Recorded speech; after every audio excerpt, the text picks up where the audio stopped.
So what we want to talk about now is looking at the stats of your list. So let's say you have one list only because we've created this list for Joe's Cupcakes newsletter.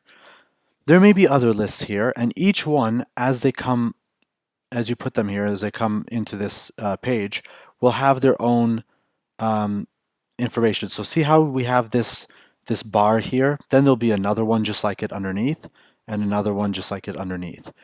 So when you look at one list here, you can see it contained between these two lines, and that's how they divide the lists on this page. Take a look here where it says stats. Go ahead and click, and that's going to take you to the statistics of that particular list. So at the top of that, you can actually manage contacts, add contacts, sign up, create sign up forms, and look at other settings. Now, one thing to remember is with MailChimp, you'll notice that there's always options here for doing different things. So let's say that you're here and then you come back to the stats page. You'll see that you can actually navigate to other things. And so they've tried to design the site in a way that it's easy to navigate around without clicking too much or having to go back all the time. So if they feel like any of these things could be relevant to the page you're on right now, they'll give you the option to click through. So here's the overview. So what happens is once you actually start sending campaigns to a list or sending emails out to the people in a list, you're going to start getting some statistics. So here it shows right now that there are 4 subscribed contacts because we added 3 in bulk and then we added 1 manually. So we have 4.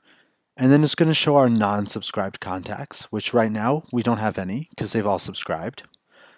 And so if they unsubscribe, it'll show unsubscribed contacts or how many people have unsubscribed. So what that is if somebody's getting an email from you and they decide they don't want to be part of it, they can actually opt out in the email at the bottom. I'm sure you guys have all seen something like that when you opt out of an email. This will actually notify you here that they've opted out.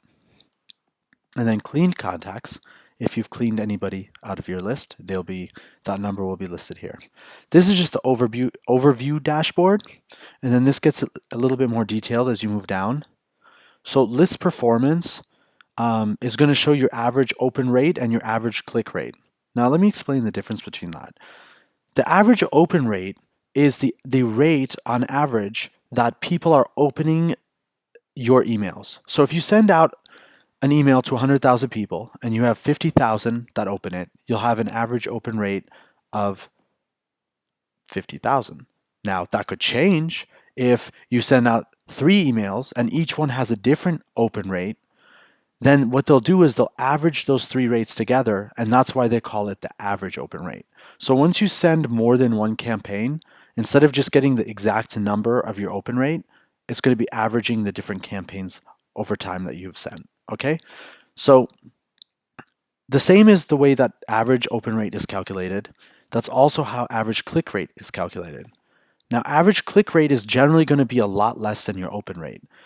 Click rate is when we get into actually creating the campaigns, you'll see that you can include buttons to click in your emails.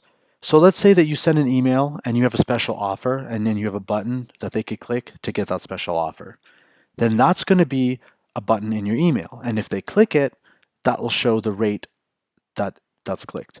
Now, one thing to remember is if you have a 50% open rate and you have a 50% click rate, what that would mean is that let's say you have 100 emails sent at 50% open.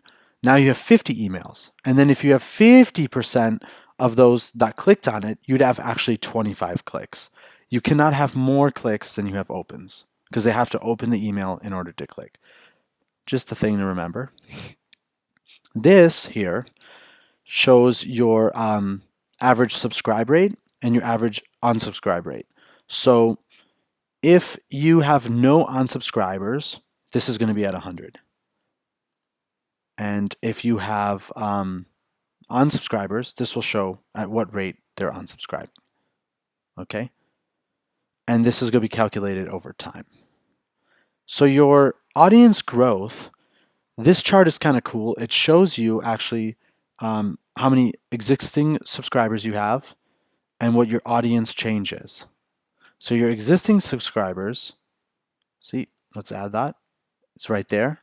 And then your audience change is here. As you can see, we only added today some more. So as I go audience change, you'll see Monday the 26th at the bottom. It's showing that. Where it's showing that these existing ones were all the way from Friday the 2nd when we first created this thing and added that one person. So this will allow you to actually look at it over time. And in order to see a larger horizon, you could go past 30 days or past year, and the graph will actually change. Looks like you don't have enough growth data. Well, that's because we just opened this account. We could probably look at 30 days though, see? And then if you want to look at a closer view, look at past 7 days. This will allow you to make adjustments based on what kind of performance you're having in your ads. And then this shows you since your last campaign, who's subscribed, who's unsubscribed, how many, and how many have been cleaned. And if you actually click on that number, you can see the actual list. Okay? So that's showing you how many, and then if clicking the number will actually show you the list. Oops. And that's the same as up here. Then this down here shows your campaign performance. And right now it says, seems like there's no data because we have not sent a campaign yet. And that will show your open rate and click rate. And then this will show your top email clients. So which of your clients are opening the most emails and clicking and stuff. There's no data to display because we have not sent a campaign yet, but we could come back and take a look at this after we have sent a campaign or two. And then top locations. This will show where the location of your subscribers are. So where are some of the top locations? If a lot of your subscribers are located in a specific area, it's going to show you where those subscribers are that are opening your emails. So that's just a little bit about the taking a look at the statistics of your lists. And in order to get a much better idea of it, we need to send a few campaigns, which we're going to get to in a little bit, which will then give us a much better outlook at the performance of our ads, of our actual emails.